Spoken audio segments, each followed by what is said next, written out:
New York's companies and private foundations, of course, the trash truck is here right now. New York's, is it too loud? Can you hear me? No. Okay, great. New York's companies and private foundations have helped to catalyze computer science education across the state, being some of the earliest boosters of CS Ed, including through the multi-million-dollar public-private partnership that created New York City Department of Education's CS for All initiative in 2015, which feels like 100 years ago now. Through programs, products, and philanthropic leadership, Microsoft, Google, and the Robin Hood Learning and Tech Foundation, who will all be represented here today, have helped to build, expand, and research high-quality computer science education programs in schools around the state. With our new K-12 computer science and digital fluency standards, which you're all going to hear a lot about over the next 2 days, new political administrations, both at the state and level and many localities, and the sustained challenge of COVID learning loss. It's time for industry, foundations, and school districts to engage in a dialogue about how we move forward together. Hey, Allyson. Our panel will share what they've learned over the past decade of K-12 computer science investment and where they think we're heading and they're heading. We'll save some time at the end for Q&A, but you should feel free to put your questions in the chat. I'll be able to monitor it and be throwing those in. So thanks to everyone for joining us. And here we go. So I think I'm going to start by saying, please introduce yourselves and your roles at your organizations. And if you can, tell us why your organization is invested in computer science education and what are the beliefs that underpin this commitment. And I'll just start by saying that I am the Senior Director of K-12 Education at Cornell Tech. Moving on, we'll go alphabetically by first name. Amber, that's you. No, Allyson. L comes before M. I will let Amber go first. Okay. That's so confusing, though. Sorry. Well, thank you so much, Diane. I'm really excited to be here.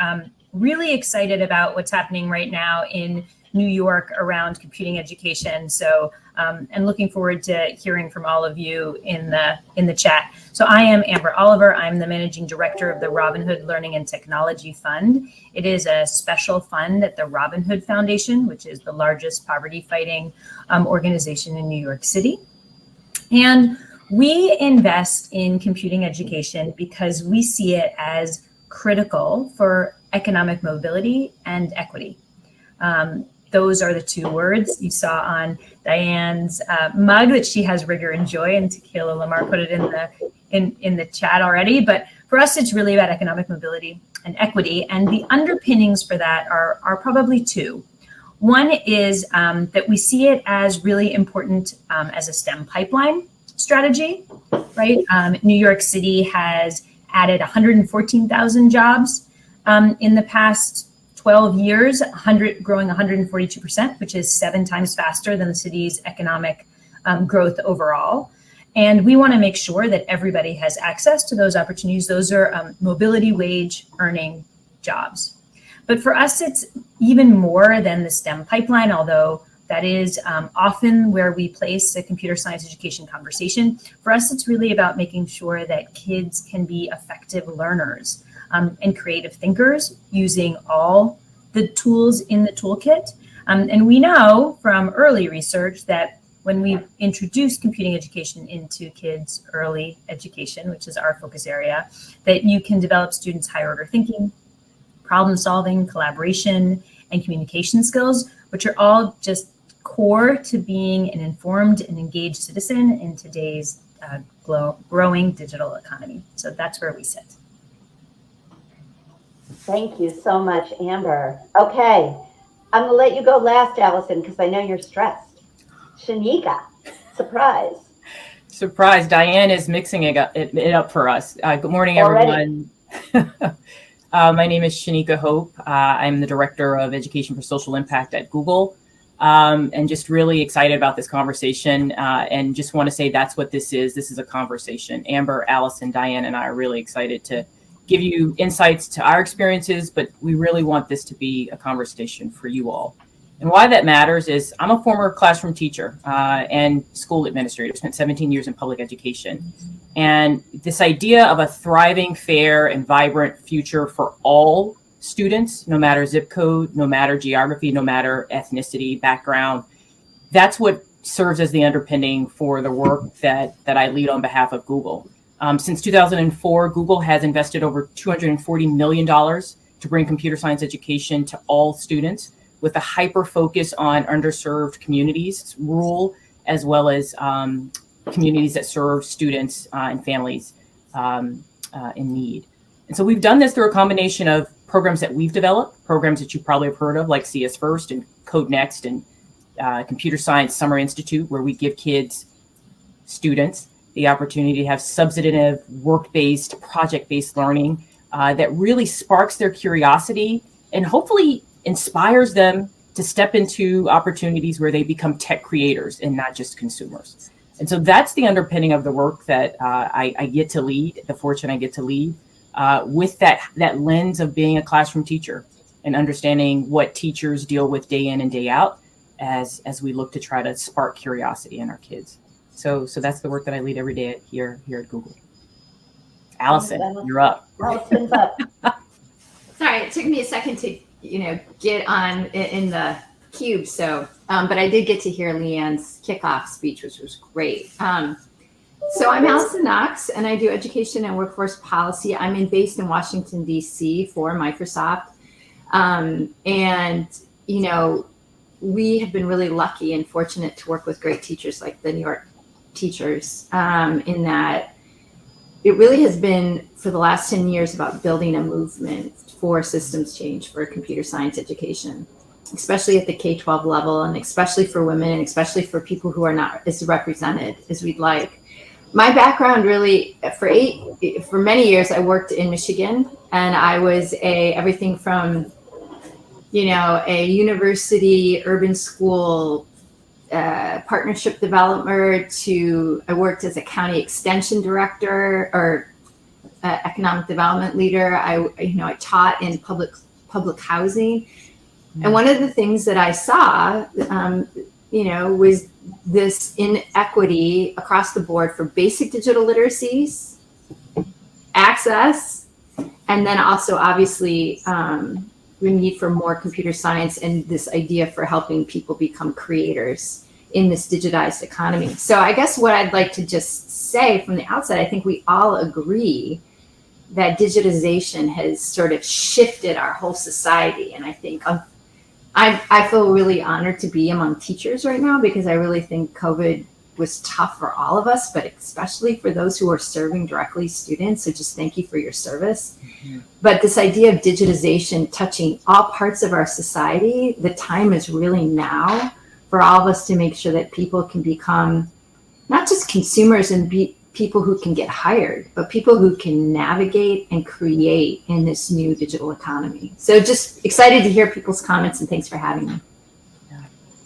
Thanks so much, Allyson. I really love how the three of you are very focused on creating sort of what I think of as computational agency in the lives of students. And even on the Robin Hood focus, which includes economic empowerment, we don't say, oh, everyone needs to become a software engineer. Right. We say, this will build your life and give you access and agency. So I love that.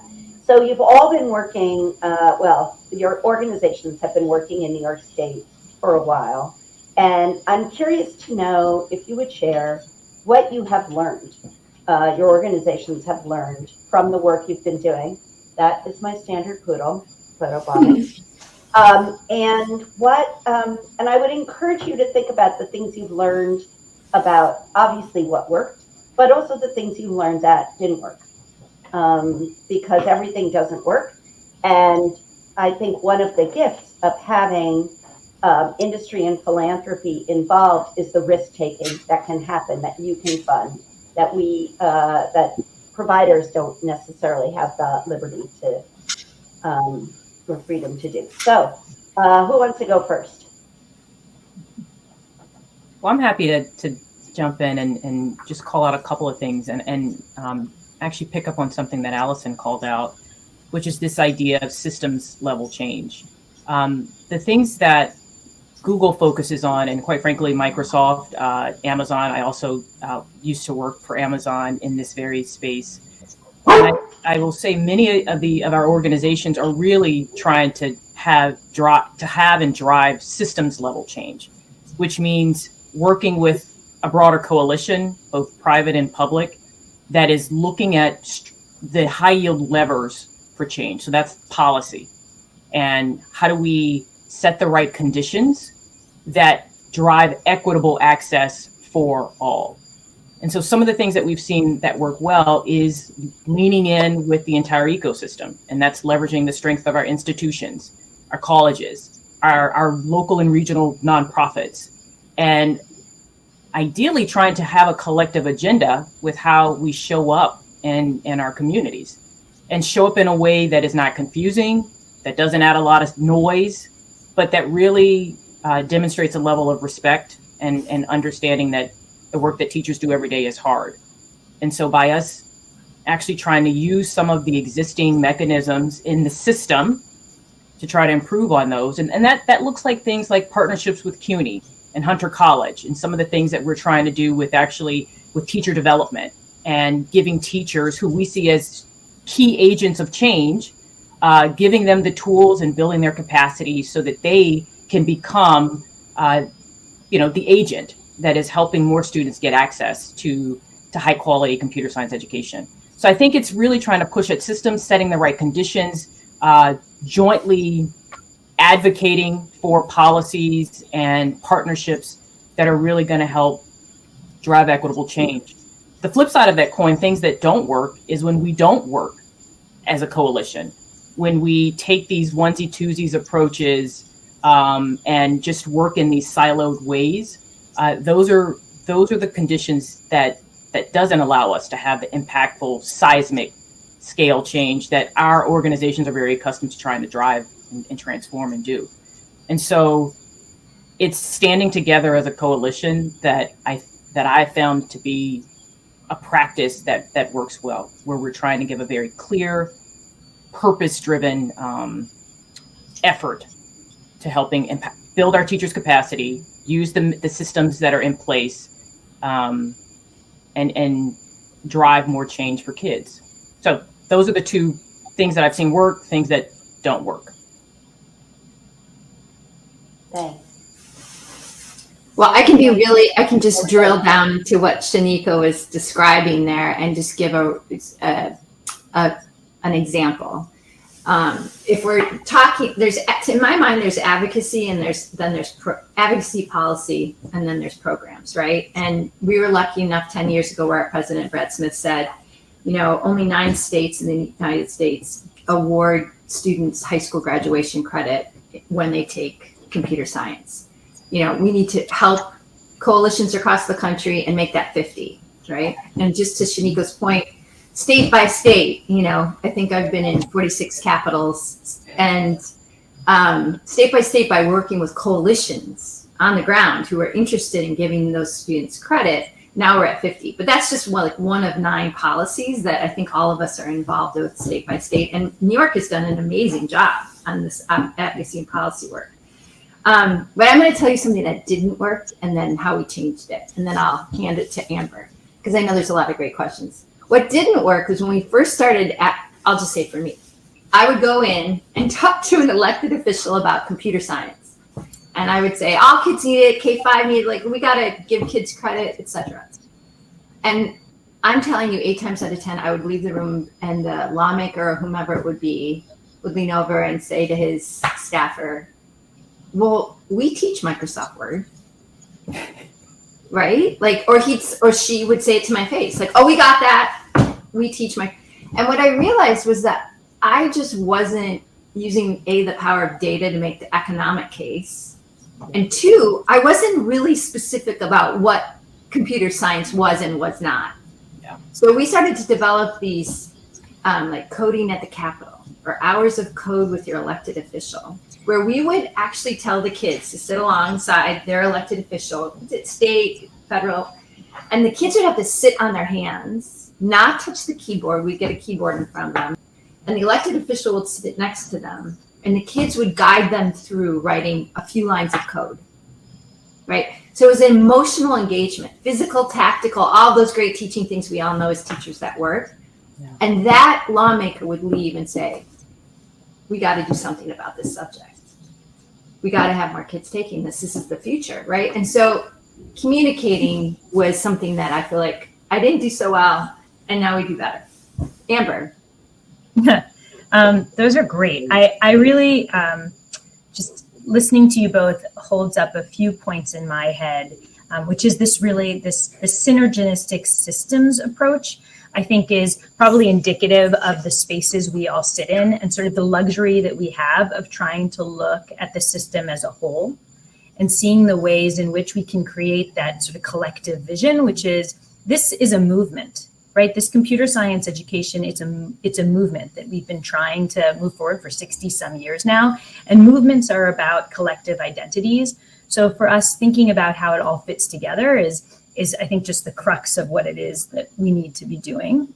I'll add two pieces. One is that I think that it's both something that we are starting to do well, but that we haven't been doing well. So I think it'll get at both parts of your question, Diane, which is thinking about this from sort of we could say a cradle to grave. When we're considering what this strategy should look like. I think that over the past, and I've been doing this for 25 years, when I started this work, it was all about how do we get more kids into higher education who can be doing, who can be computing education degrees or software engineers. And then we said, oh my gosh, we're not getting any kids, right? So then we moved down to high school and said, okay, this is what we're gonna do a few years, forward. And we were like, wait a minute, our pipeline is really small. And so we keep moving down. The space that the Learning and Tech Fund is in K-5 now, but it's hard for us to remind people that this matters, right? And that we think that this is not just the key to equity, but also the key to having our end goals be achieved. And I think we really need to be thinking about this as a whole ecosystem play, or else we're always gonna be behind the 8 ball in terms of achieving our long-term goals. So I think that that's something that we're starting to do better. And, Allyson, you mentioned K-5 and something that you're walking in and talking about. Code.org is starting to talk about it. But generally speaking, we are not thinking about this as a full system level solution that we need to be enacting.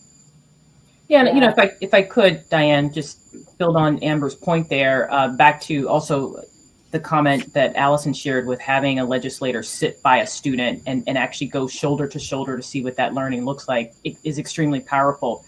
I think, though, to Amber's point about going lower and lower and lower, part of the opportunity that I think exists for industry is that we see ourselves as partners and have a responsibility of providing signals back to what's waiting for students at the end of their 13-year plus education experience. And I think by creating context and an understanding there, the importance and the opportunity that where we have to make this more available and accessible to K-5, I think becomes incredibly important and clearer for all of our decision makers. Because I think that's part of the problem. Much of the education experience is hyper siloed.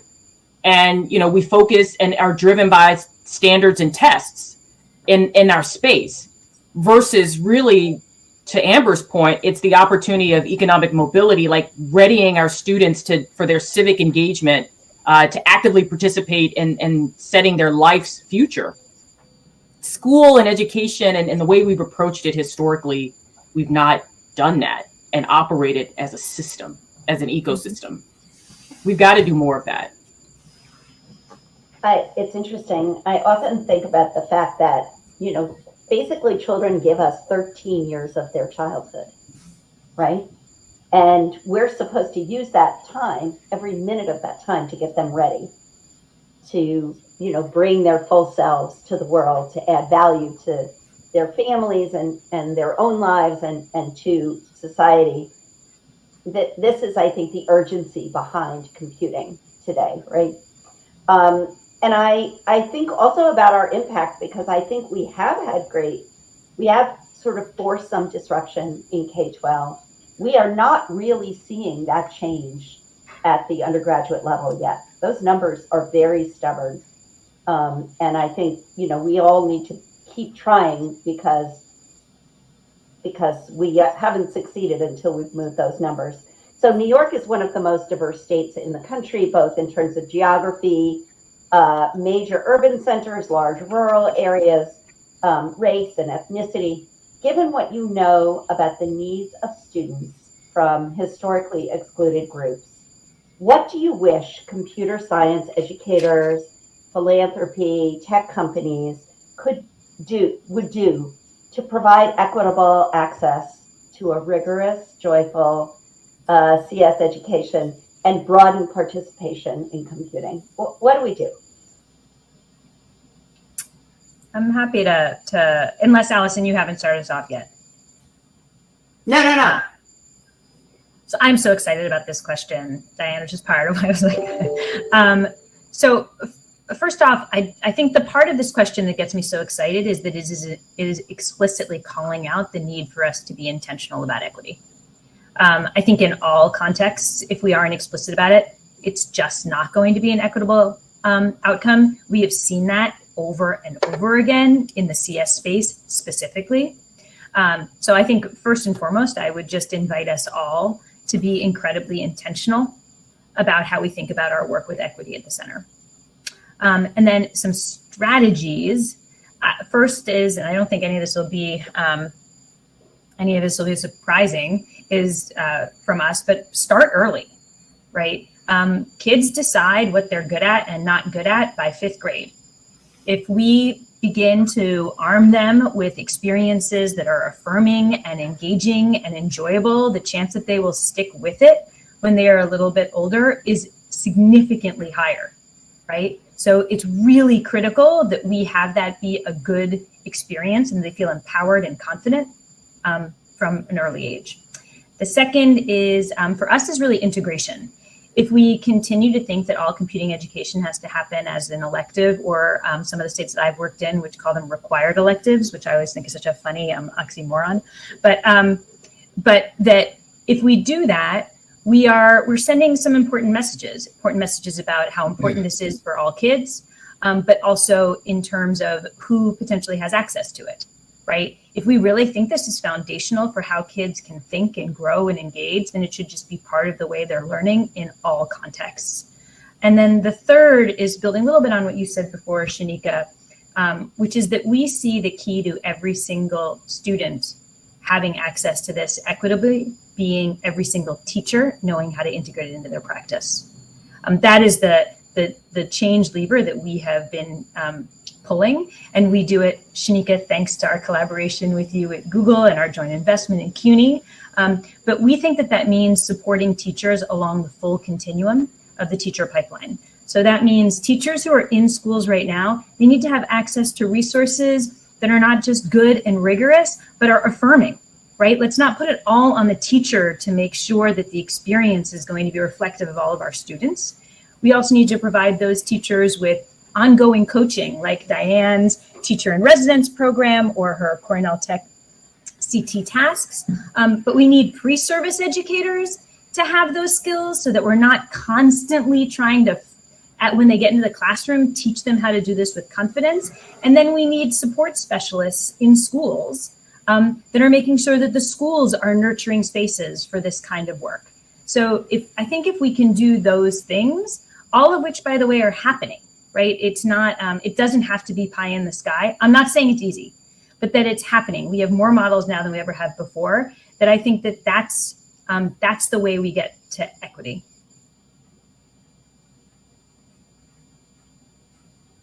I love to hear the pre-service work called out, because I do think long-term, this is our answer. I feel like pre-service institutions, not so much in New York State, but elsewhere, have been slow to answer that call. But I really appreciate you calling that out. Okay, who wants to jump in next? Allyson, it's you. And we're talking about equity. Right. And So broadening participation. So I agree with Amber. I'm just flicking between websites here for a second. I'm going to stick in the chat the New York,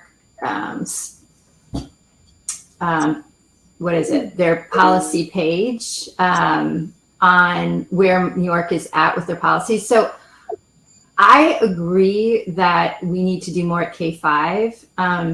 I just think that if we're going to get serious about that, we need to extend I've got a policy and advocacy hat on. I could go to my programmatic hat, but I'm not going to. I'm just talking policy. If we want to get serious about K-5, then we need to look at building out a policy that we collectively advocate for. And, we could really look at that teacher certification space, K-5. Again, I come from Michigan. There are only like 3 professors in teacher ed programs in the state of Michigan who even teach upcoming teachers computer science.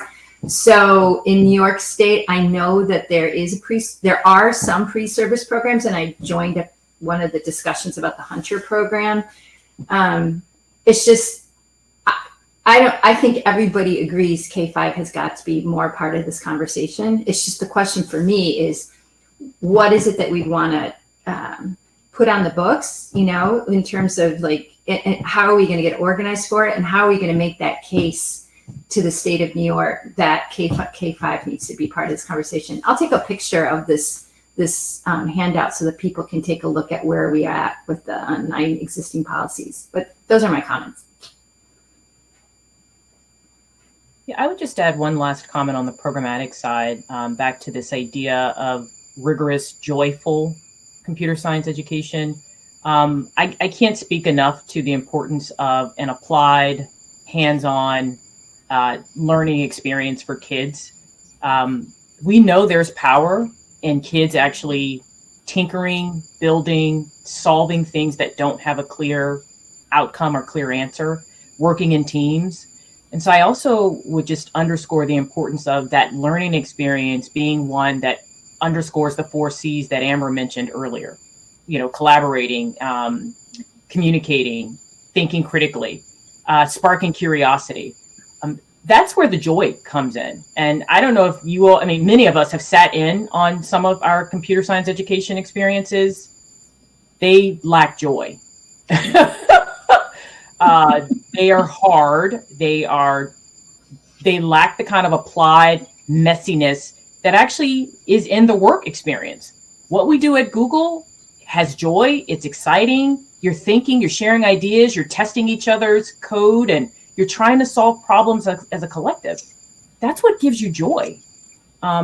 Coupled with the fact of seeing practitioners and technologists that do this every day that look like you. And so the importance of putting women and diverse builders and creators in front of students, critically important. Volunteerism by our coalition has to also be pretty essential to spark that joy and the rigor in the classroom. Diane, can I just agree more? Oh yeah, go ahead, Amber. One thing, which it sort of came up a little bit in the chat, was that adults, right, are a part of this work. And we think about them as mostly in the context of families. How can we engage families in this effort that we have? And it just, Shanika, when you were talking about elevating people who look like you, I think having parents, not necessarily who are Googlers, because that's like the top, not everybody can do that, but just parents who feel comfortable with the language that we're using, with the concepts that we're presenting, so that we this idea of being computationally fluent or digitally fluent is something that isn't seen as outside the reach. You don't have to be Will.i.am, right, or a superstar Googler or Shanika Hope PhD in order to feel like you have some competence. And so I think thinking more about how we engage our families and communities in that accessibility effort would be amazing. You know, that's a really important point, Amber, because I even think about like what the hour of code is designed to do. And I think about my own kids' experience where I volunteer. I mean, we're literally teaching kids logic and patterns and circuits using gumdrops and toothpicks. And parents are leading and facilitating these conversations in the classroom with teachers, with volunteers. Like, to that point, that's extremely powerful, so that it's not intimidating. Anyone can do it. And your kids actually watch you test, try, fail, experiment, and figure it out.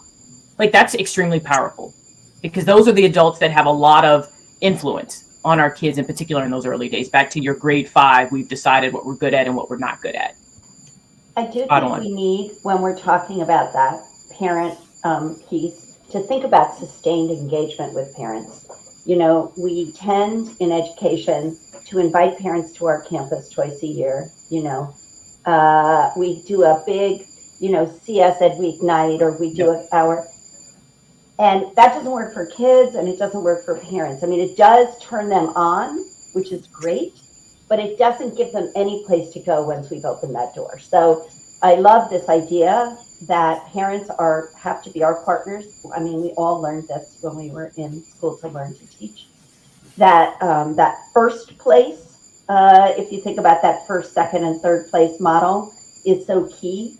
And bringing parents in so that we lower the barrier to entry for them, so they can encourage their kids too, or themselves, is awesome. Allyson, I think you wanted to say something. I was just trying to get the picture of the policy thing in there. So maybe I sent it to you via email. Maybe you have access to put it in the chat. But I mean, you can share your screen if you want to. Oh. You see that little button with the computer screen and the red line across it? Oh, right. Yeah. So all I was going to say is that we have done programs like, you know, coding for cookies and coding in libraries with families, to Shanika's point, and how much the parents really get into it. And back to this point of basic digital literacies, you know, the infrastructure bill that's passed, and now it's going to be impacting every state by bringing digital equity to every state. And there's digital inclusion in there, and there's a bunch of nonprofits and a big movement and swell. It's not just connectivity money, it's inclusion.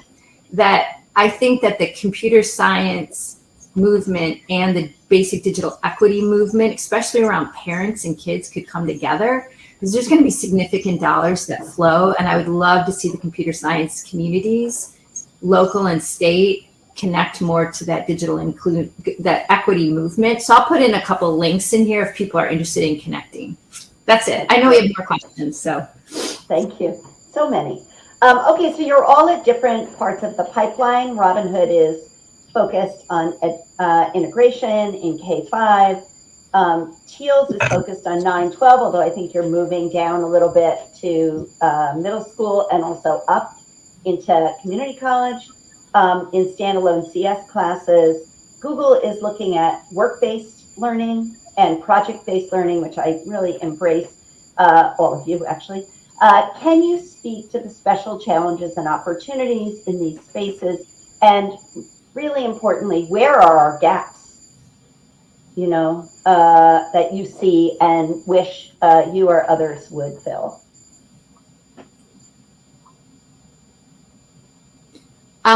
Okay, so TEALS, because I have a feeling that I needed to go first. So TEALS is Technology and Literacy in Schools. It's a 10-year-old program at Microsoft. We have been co-teaching with computer science teachers. We recruit wonderful professionals, Google, Amazon, local tech person, to co-teach computer science in a high school. And over the course of a year, it's a huge commitment. Together, the student completes either Introduction to Coding or APA or APS. I think I said that right. PP. Yes. And so it's been great. I mean, over 10 years, it's 93,000 students. I think we're in like 50 high schools right now in New York State. We're extending it to community college and really focusing on cybersecurity as a key vehicle with their community colleges to extend that pipeline. But I'll be honest with you, like, I think even if we were to all pull our programs together and it, like, to your point, Diane, where are the gaps? There are significant gaps. And one that we're seeing more and more, from my stance, especially being in DC and hearing about like the swell of high paying jobs at the federal government level and the big tech, et cetera, is, you know, people need paid work-based learning experiences in order to get those jobs, paid work-based learning experiences. I applied, like, there's some great company programs out there, and I apply to all of them, applaud all of them, because every student needs that experience so that they can couple it with their education and then be ready to compete for these great jobs. The problem is that there's no systemic. Oh no. Oh, we lost her. Oh, Diane, you're I'm on sure she'll be right back. She may have gotten excited and hit the wrong key on her keyboard. Would one of the two of you like to jump in and talk about special challenges in your space or gaps that you see? What I'll do is I'll pick up on the point that I think Allyson was about to make, which is the paid work-based learning experiences. One of the things that we've done recently here at Google in New York City is we've partnered with the Summer Youth Employment Program, which is the nation's largest youth employment program, where you connect New York City youths ages 14 to 24 to local employers, and they get a paid full summer experience where they're actually doing and learning substantive work inside these teams. And Google this year, we placed 50 New York City youths at Google. And that experience is transformative for students. They get the opportunity to actually connect their learning with actual work, to understand why specific skills are important, why you're asked to learn algebra. Why is algebra important as we think about the connection points to computer science? I've got interest in digital marketing. There's a data analytics component. And so making those connection points for kids to also see that there's a creative side to the data side and how that translates back to what they're learning in their academic programs in the regular school year. Those programs are critically important. I think what Allyson was going to get at is that there are not enough of these kinds of paid experiences. New York City has the largest summer youth employment. I think they placed this past year a record 100,000 students were placed. But when you have a million plus school system, pause. The comment is that there's just not enough opportunities. Allyson, you're back. I think I picked up on your paid learning experience comment. So please continue. Hi, I'm back. So I don't know what happened. Did we lose Shanika now? No, everyone's here. Oh, We're okay. all here. Yeah. And Shanika sort of built out on your comment about workplace experiences. And there is a question in the chat about other opportunities, paid work-based opportunities outside of New York City. And I think the questioner goes to Long Island, but I think, you know, the same goes for upstate New York. I will say that this is driven locally by city government with corporate, business participation and philanthropic participation. So that's really the question is, is your local government leading the way? Because that's definitely, this has been a mayoral priority for as long as I've lived in New York. Okay. Amber, did everyone? No, Amber, jump in. Yeah.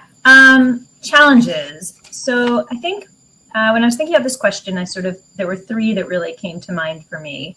One was that we have a real perception challenge when we're thinking about early education, about computing education and early education. I mean, people think we're nuts, right? I think the conversation at writ large, not in this room today, but writ large, is that computing education is really a conversation for older kids, right? So we are constantly just having to remind people that this is important to think about it, but that is coupled with the fact that we don't have a lot of mental models for what it looks like. They're like, wait a minute, so you think that kindergartners should be, designing a search engine? You're like, no. But we don't have the mental models for what it should look like, so it feels foreign, and sometimes it can feel new. and kind of scary. And part of that is because, and this is a gap, is that we don't have that much research really on what the impact is. We think, and this is something Diane and I've talked about a lot, we think that it is going to help kids become better learners, which is why we are advocating for integration, not just for equity, because we think it's going to make them better students. But the truth of the matter is, as much as I wish it wasn't the case, we don't totally know that yet. So we're asking people to take a lot of risk with time that is so precious for our kids, right? Like, really, we're going to use this a couple of minutes or a lot of minutes in a day to do this differently when we have, the data just came out in New York. We have 35% of our kids know how to read, right, on grade level. Like, are we really going to use this time for something that we're not 100% sure of?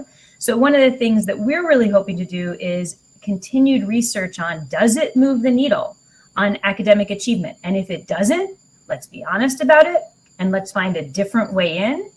But if it does, then let's figure out how to do it. So I sort of name both a challenge and a gap. And then the third is really practical. We all know, we just don't have a lot of teachers who know how to do this.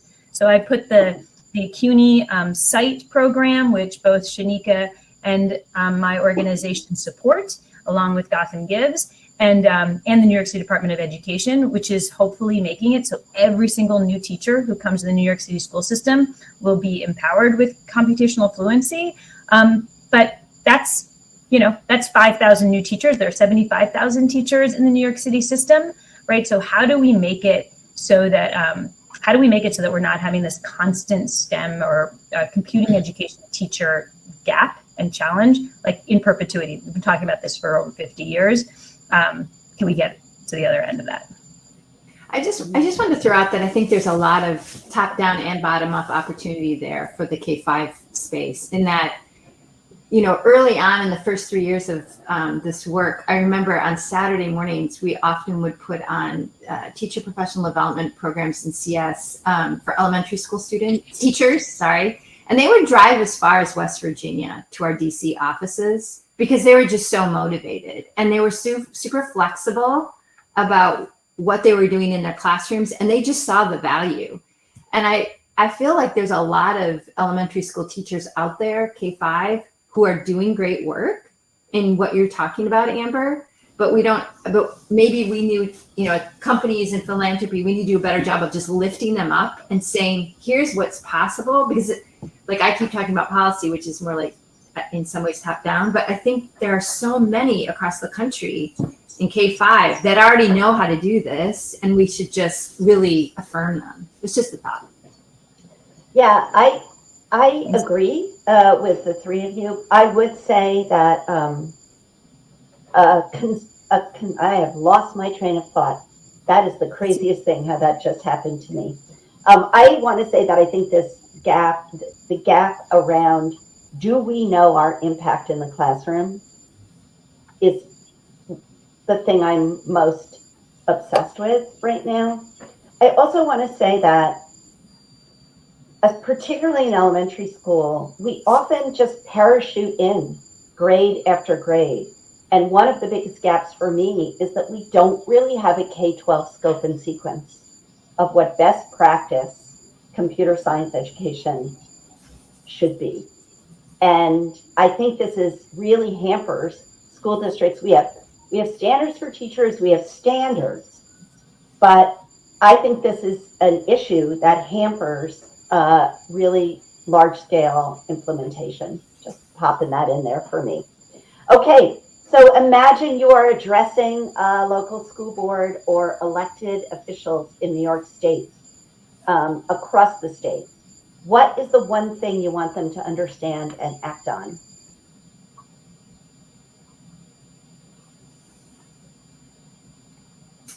I guess I can kick it off and just say, kind of go back to what I started with, which was, I wouldn't make any assumptions about what it is we're talking about first. So just simplifying computer science education. What is it? What is it not? I think that's an important step. Another step is to really not just talk, it depends on the audience, of course, but if they're jobs oriented, talk about the jobs, right? If they are really inspired by parents and kids. Kids want this. We're in their way. And parents want this. So like unleashing that data is really important. And then finally, just to the data, just one quick story, and then I'll hand it over to Amber or Shanika. I had some students with me with a governor, and they made the case. I didn't know that they had memorized their state facts about computer science. And these young women, there were 4 of them, they were very upset that they did not have computer science in their high school. So it turns out that they started a club.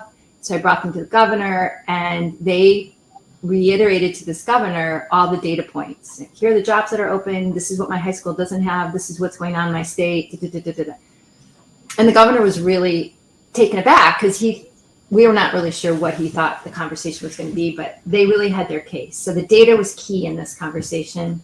And then what happened was at the end, a young woman leaned in and said, can we count on you?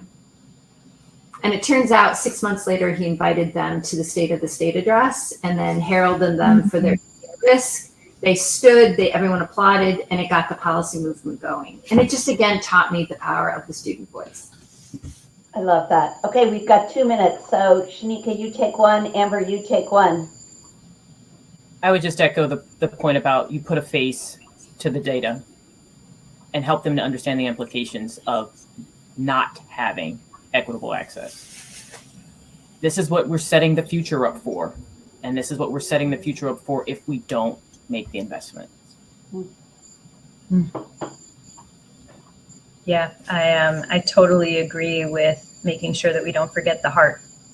Allyson, when you were speaking, like we do a lot of good mind. Sometimes we forget how critical the heart is.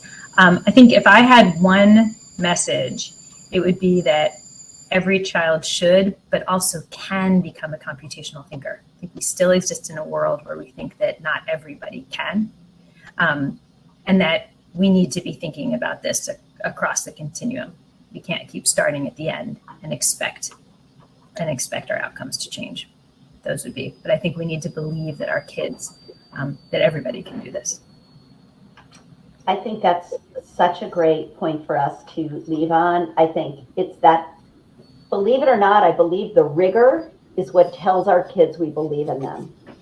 Making it too easy doesn't actually make anyone feel like they can do it. And computer science should never be boring because it's the coolest thing in the world. So I want to thank Shanika, Amber, and Allyson for an amazing conversation. We had a question in the chat that I missed about bringing young women into this space. So I will try to figure out how to reply to that person directly and with some ideas.